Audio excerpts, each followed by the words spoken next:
All right, well, we all just came from this amazing conference, the Eastern Sociological Society mini conference on the critical sociology of death.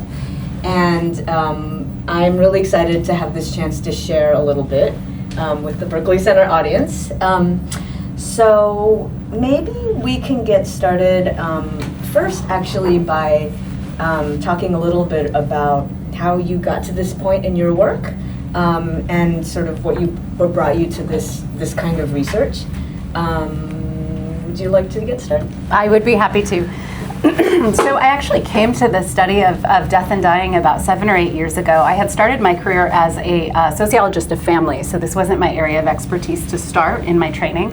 And I had had a medical emergency following the birth of my second daughter. So I had postpartum preeclampsia, not a serious version of that, although it can be a quite serious condition. And there was about 48 hours where the trajectory of my condition was uncertain.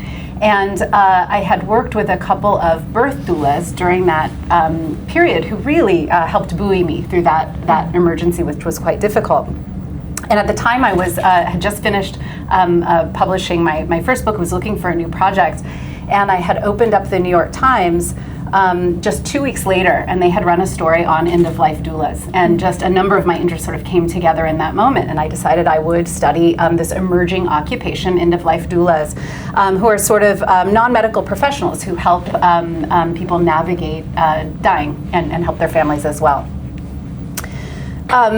I also had aging grandparents that I was keen to think about taking care of, or that I was anticipating taking care of. And so to get the lay of the land, I took 3 doula courses. So I myself was trained as an end-of-life doula.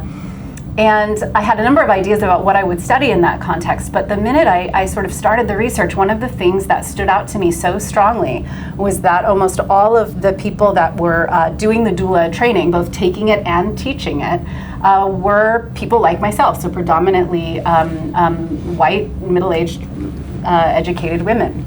And as a sociologist, that stood out to me so strongly that I started wanting to think about why that was.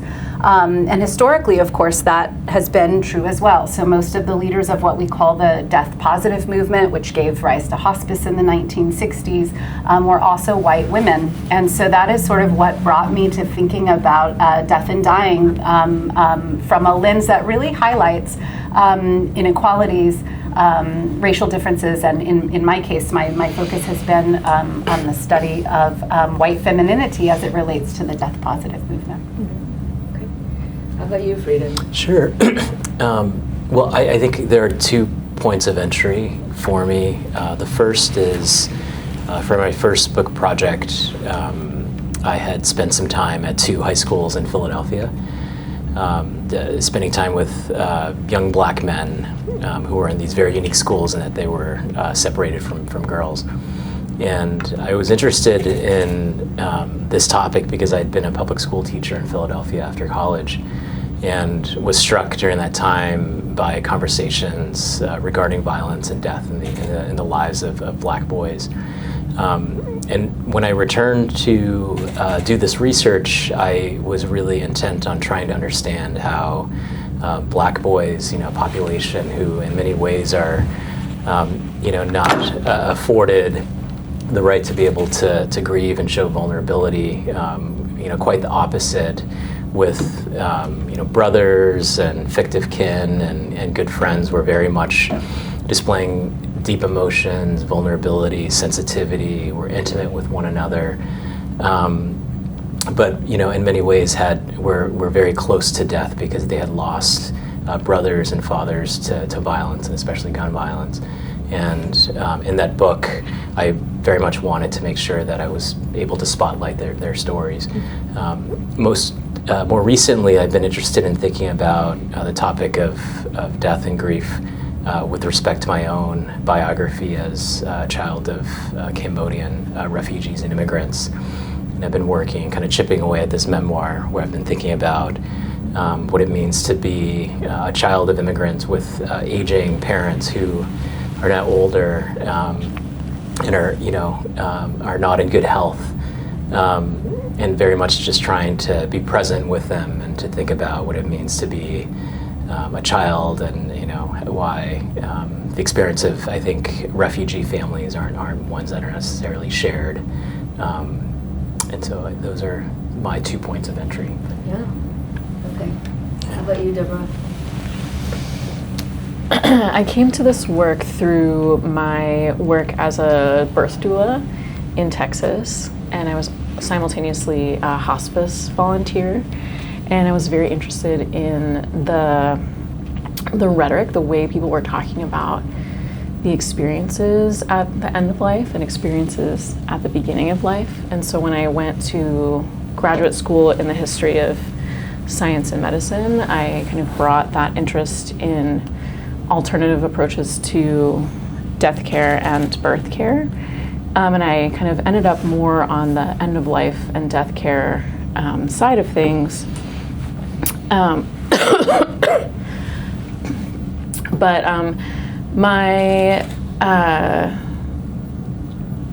I come to my work as a historian, so my questions about alternative death care are looking to historicize why contemporary alternative movements related to death doulas, bluntly, like why are death doulas so white? Why is this movement so white?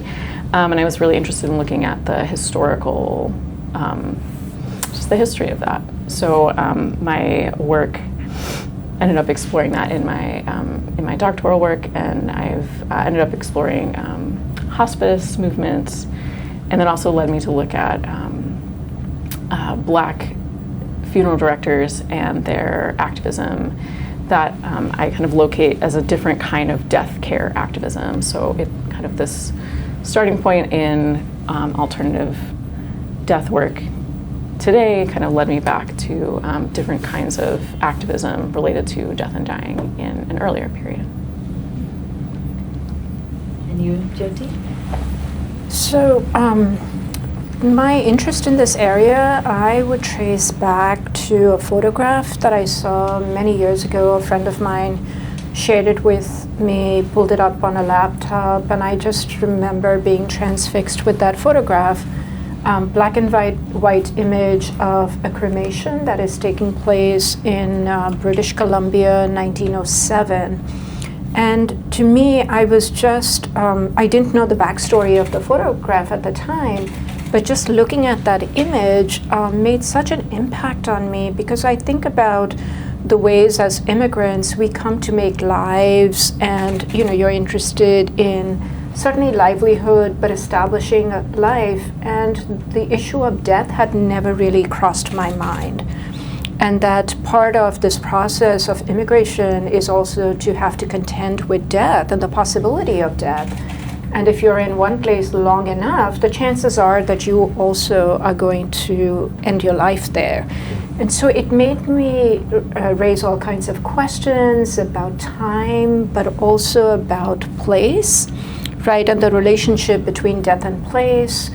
And after I was done with my last project, I returned to the photograph. It was always in the back of my mind. And I looked into it. The story ended up being a little bit, more complex, as stories always are. And it really blossomed into this full-length project, and I've been working on it for a while. And the project itself is looking at the ways in which South Asian immigrants from the early 20th century to the present, how they have been managing death in the diaspora. And this becomes relevant for a couple of reasons, that the immigrant groups that I'm looking at are Sikh and Muslim. And so to have to follow or adapt death rites in a context that is predominantly Christian for both people who are Sikh and Muslim, that becomes something that they actually have to contend with. It's not something that you can take for granted.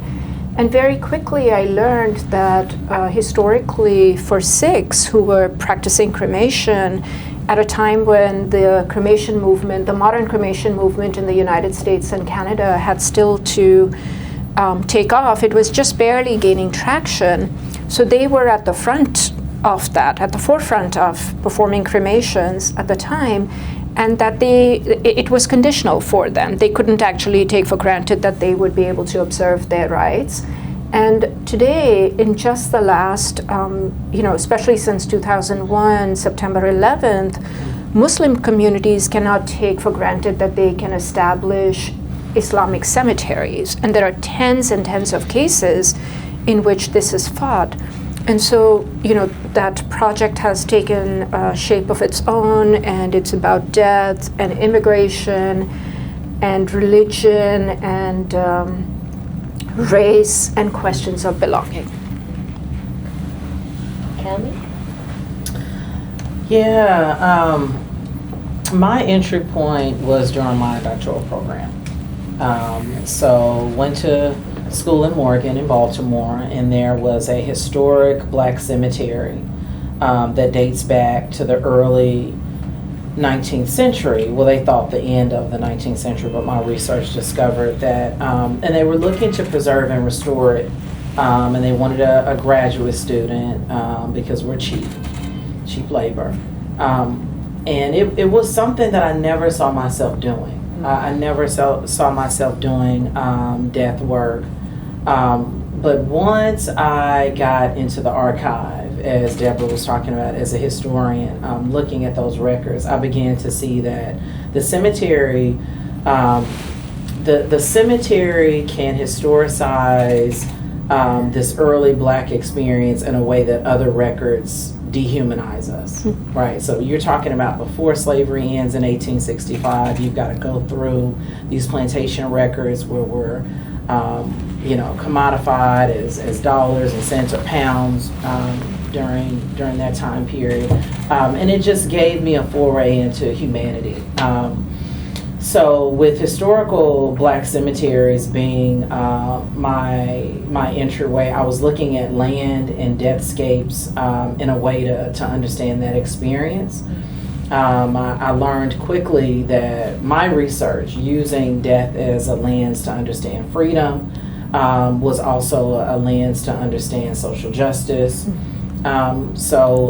Understanding land ownership, all of these things from the agrarian to the cash economy.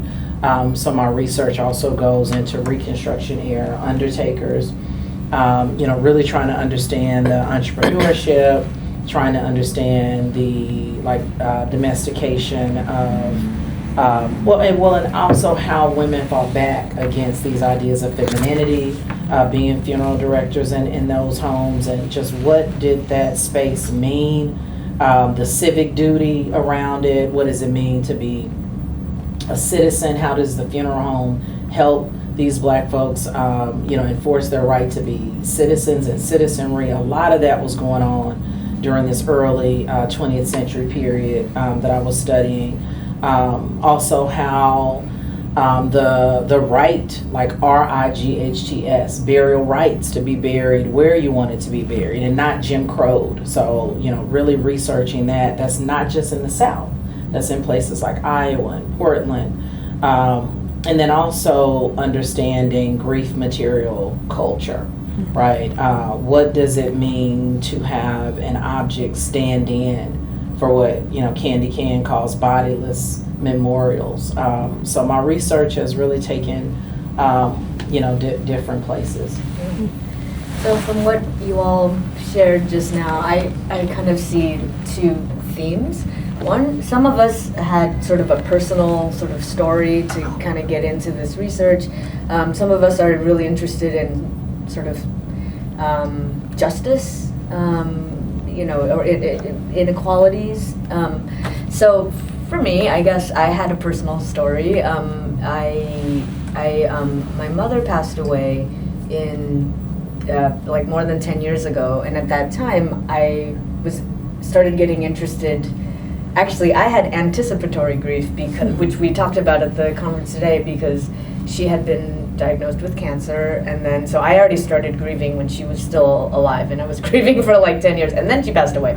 But I think at that point I was here, and I was kind of wow, there's nothing to do. I don't know how to grieve. And then I started doing field work in China on happiness, And then I was like, oh, people visit graves every year, periodically, you know, this seems to go well for them. Like, this seems to be a time where they can reflect, and like, this seems kind of a good idea.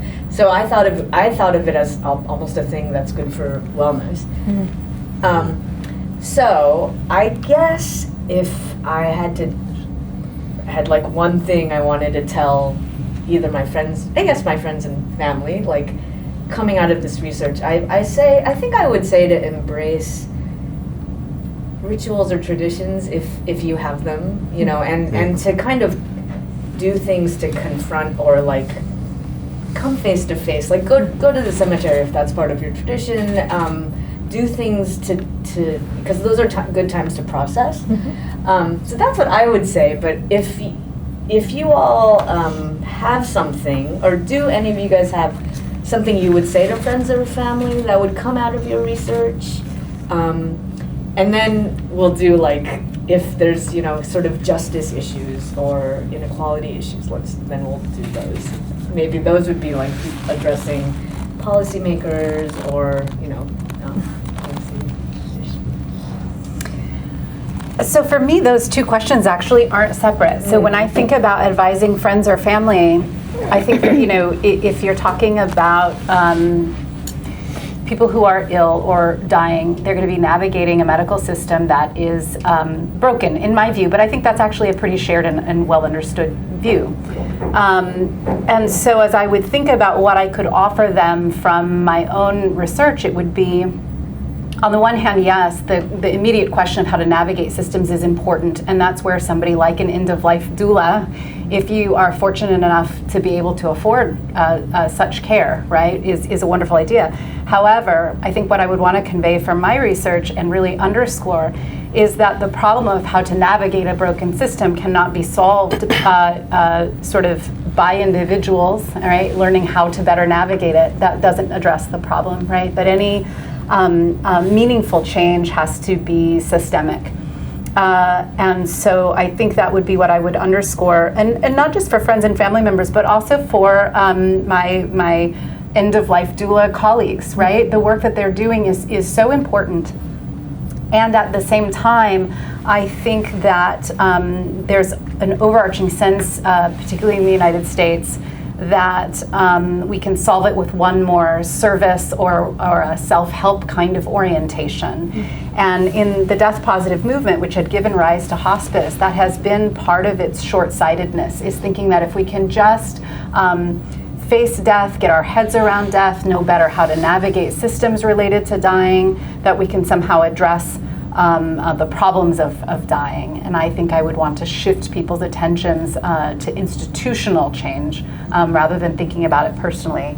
I have more to say along these lines in terms of the degree to which something like healthcare or hospice can actually attend to problems of dying, because that is actually a very narrow set of problems when we think about the problems of dying. But I think I'll save that for perhaps the next question if we have time for it. I'm happy to go next just because I kind of resonate with what you said, Era. Yeah, I think when I think about what do I have to offer people, which came up a lot during the early years of the COVID pandemic, people were like, well, you study death and dying, like what do you have to offer? And I really felt like maybe I have nothing to offer because I am right here with you. You know, situated in a privileged way, but I'm also just experiencing this as someone in history. But I think from that starting point of like, how do you navigate a crisis? For me, I turn to like, how did we get here? Why are we here? And so when I am talking to a family member who's doing a lot of intense caregiving, or, you know, sitting with my uncle next to my aunt's deathbed, you know, for me, he's like, well, what, has it always been like this? And I think that is a tool that we can talk about as historians is yes and no, and to kind of unpack the power relations that have changed and shaped the way that people experience dying in those very intimate moments. And for me, I have a kind of ulterior motive of showing people that there's a a complicated politics here that I think under white supremacy, death and dying have been strategically depoliticized in a way where it seems like it's very sanitary, it's individual. People don't think about how cancer is related to larger, political structures. And I'm really interested in that, and I'm really interested in like rebuilding those structures, because I think one of the negative consequences of, like many, of living under white supremacy is that we live in the United States in a culture that has fractured a sense of relationality among the living, among the dead, among our, the very things and tables and furniture and materials in our world. So for me, trying to awaken in people an understanding that, to rekindle that relationality and to think about, can we add politics in and respect people's individual experiences of death and dying and caregiving, but can we also reconnect, kind of harness that grief and pain and experience of loss to change the system? So echoing with the systemic change there. Maybe I can pick up on what Deborah is saying. One of the things that as we all lived through the COVID pandemic, and we're seeing all of these people not being able to say goodbye to their loved ones in person, having to do it on video or on a Zoom call via somebody who is a provider, mediating that, or just the enormity of what we were experiencing. And I thought, what's interesting about this is that it seems like at this moment of crisis, the migrant paradigm has become the dominant one. Because that's what we're always, as immigrants, you're always, sort of dreading that phone call in the middle of the night to say, there's a crisis, or not being able to say goodbye. Or I remember when my partner's mother was, at that moment of crisis, and his last, we were about to leave, but he said goodbye to her on the phone, and I remember her last words to him, right? And so that paradigm became more widespread. And I think there is this also the other point, I think, Deborah, I really appreciated that you just made, which is about the depoliticization of death and of grieving. And as we are in this moment, and there's the strikes against Iran led by the United States and Israel, and we're seeing images of very public forms of mourning that is also part of the Shiite tradition. And I was reading this piece, and I think it made such important points about how those practices also hold up a mirror to a place like the United States in terms of the dominant practices, right? And that what we're seeing in those images coming out of Iran is really how grief and grieving becomes so public, right? As opposed to, constantly try to be shunted to the side. And so when I think about all of this from the vantage point of my own work, it becomes very clear to me that rituals especially death rites, are endowed with oftentimes more meaning than other kinds of rites. This means a lot to people, even people who are not necessarily religious or culturally adherent in some ways.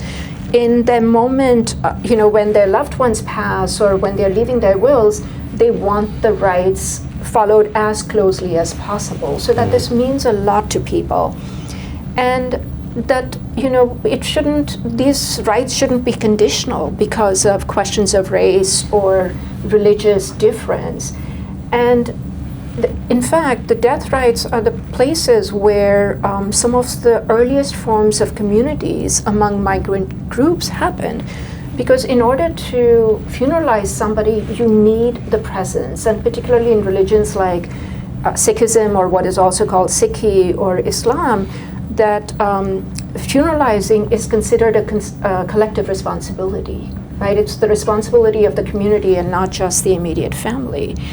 And so in that, that these are some of the things that we really have to contend with, and also understand how people come together, how mourning And these death rites actually bring people together. And one of the other things I remind people constantly is that Islamic burials are in fact the original green burials, right? Like the movement that we are seeing now, or Sikh cremations at a moment when cremations were still gaining traction in the United States and Canada. Sikhs were practicing cremation, so that these practices have in their own ways left imprints on the United States or Canada, even if those histories are not being acknowledged. And so all to say that death and death rites have so much to teach us and tell us about the past and its complexities and the ways in which people create social worlds around them, right? That we really need to pay attention to these stories.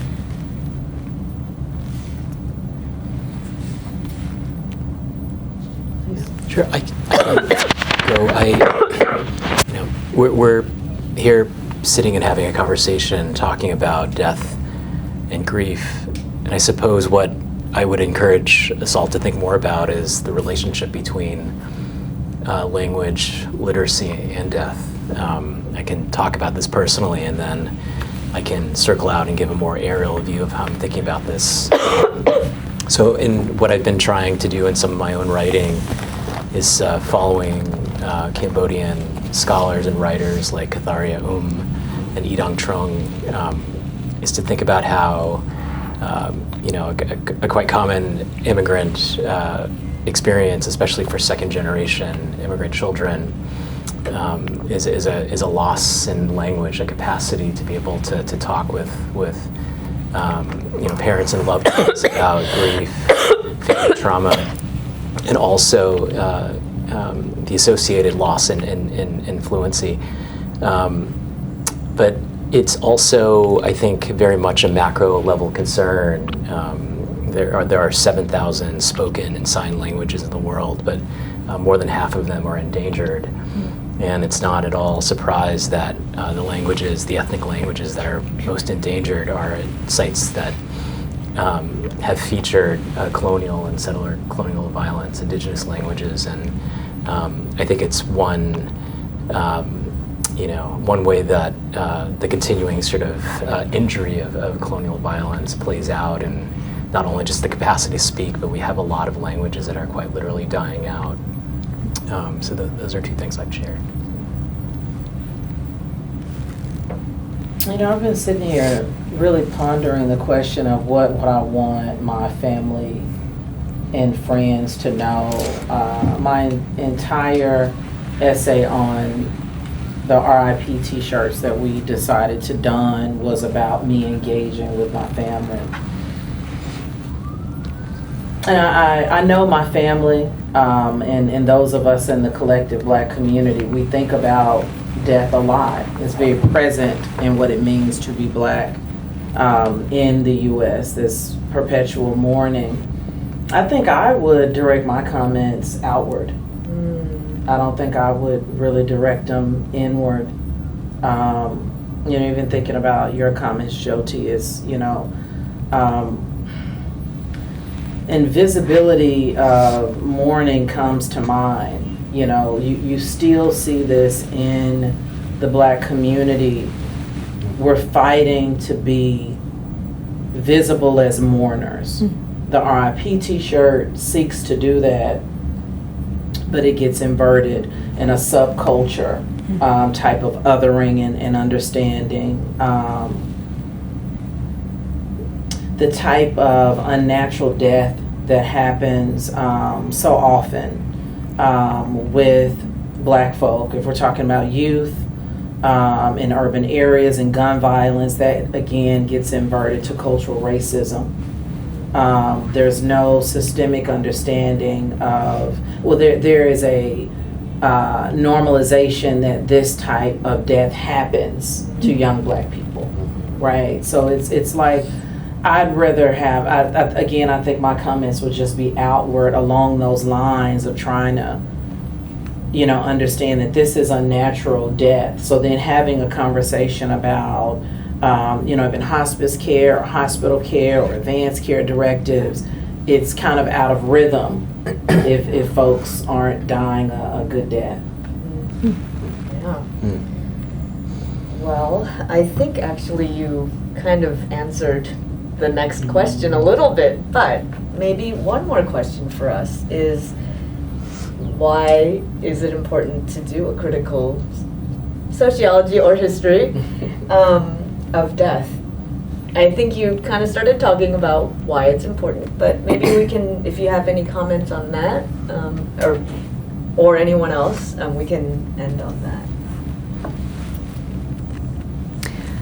I would just build briefly on Cammie's comment that I think so much, if you open up the New York Times or the Atlantic or the New Yorker, most of the discourse on death and dying that you will see is around how to achieve this good death. And people in the death trade who are working really hard, death activists in hospice or end-of-life doulas, people in the death positive movement, are working really hard to think about that question. But I think what might be needed is a reorientation that without good living, right, and without the resources and the structural conditions and the economic conditions, the cultural conditions to provide good living, without equity, you're going to have bad dying. And bad dying, of course, doesn't just happen in hospitals or in hospice spaces, right? And so there's all sorts of forms of dying and death that take place outside of those contexts, vis-a-vis state-sanctioned violence, and so on and so on. So I think I think I would leave it there, right? That conversations about good dying really must be expansive to incorporate conversations about good living. And so fundamental policy changes and structural changes would be necessary in order to achieve those ends.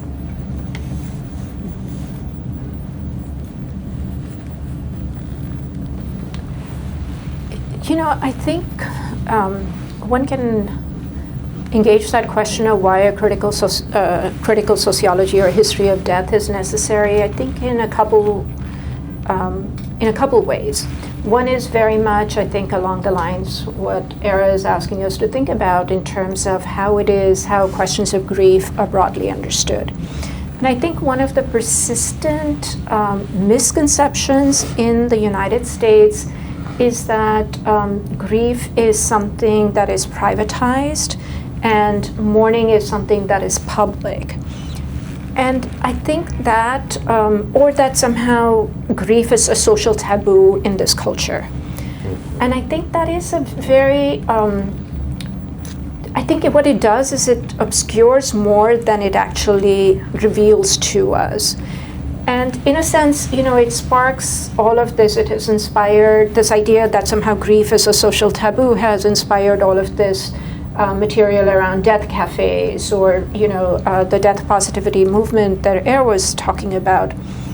And at the same time, in terms of that somehow grief is something that is private or personal, has inspired so much literature. You know, I think of Joan Didion's Year of Magical Thinking as one of those incredible, iconic books, or, you know, others who have written so much. I mean, so many writers have written so beautifully and poetically about grief and given us so many insights.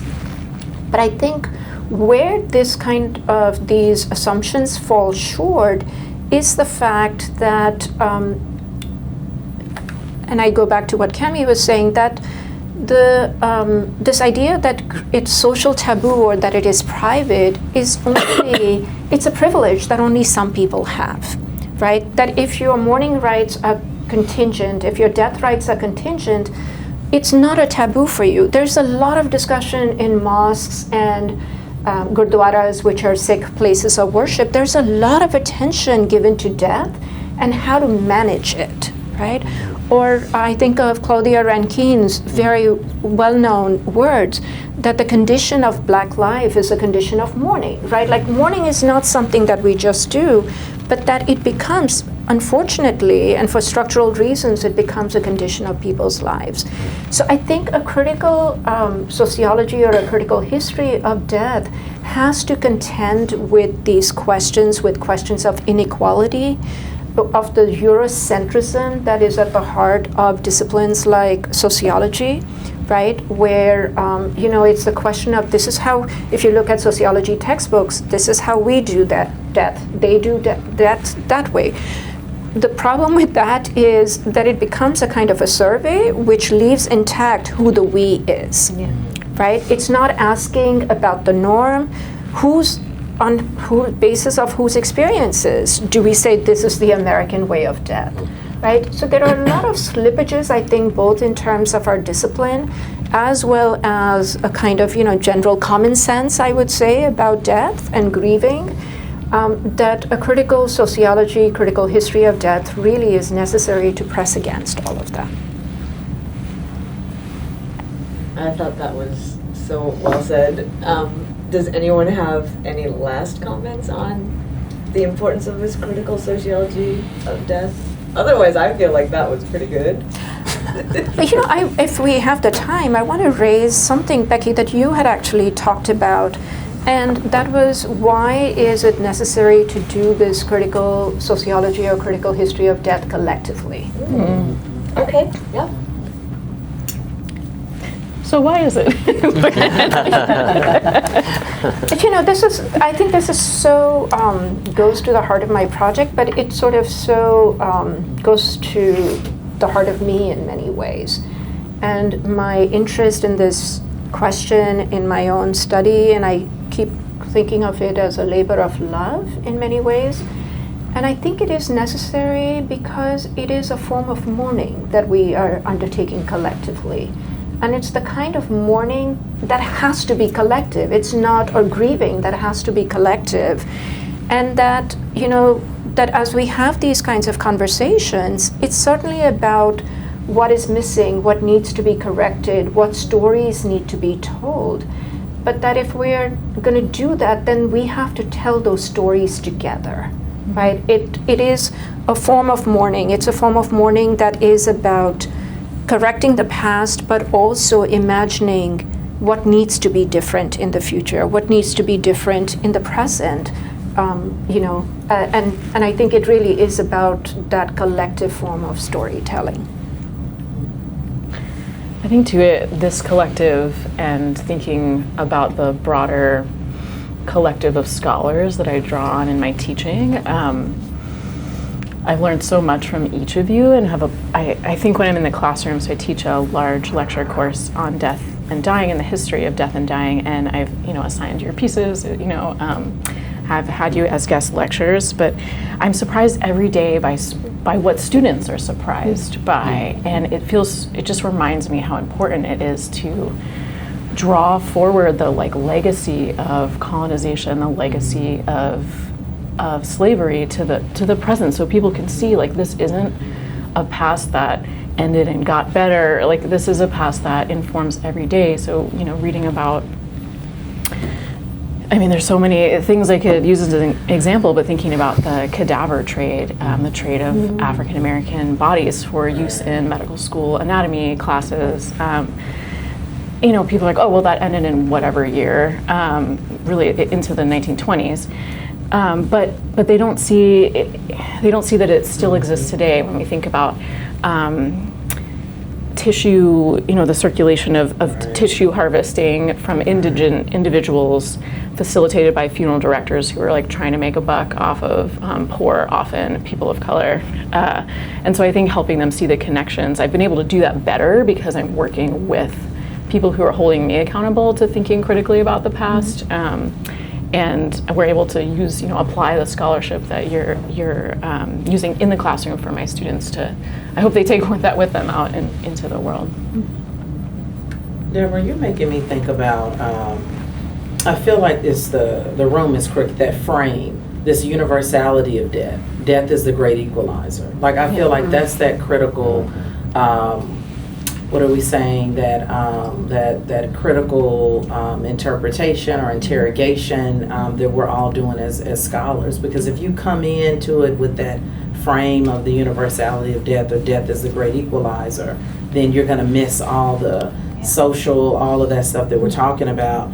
And also when you were talking, I thought about revisionist history, right? Literally this shift from this norm of thinking about that. Henrietta Lacks, she brought you brought that up.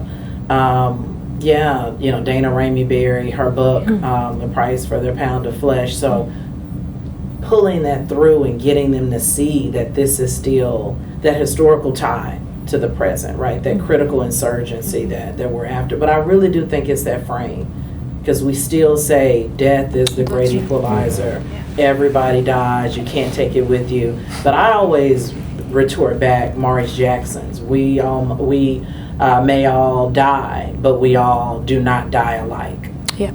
You know, he starts off that great essay there. So yeah, just pulling on some of those things. So we have a lot of work to do, Yes. Good but work. we can do it together. Yes. For sure. Thank you so much for being part of this and doing this video. Thank you. Thank Thank you. you so much, Appreciate it. Becky. Appreciate it.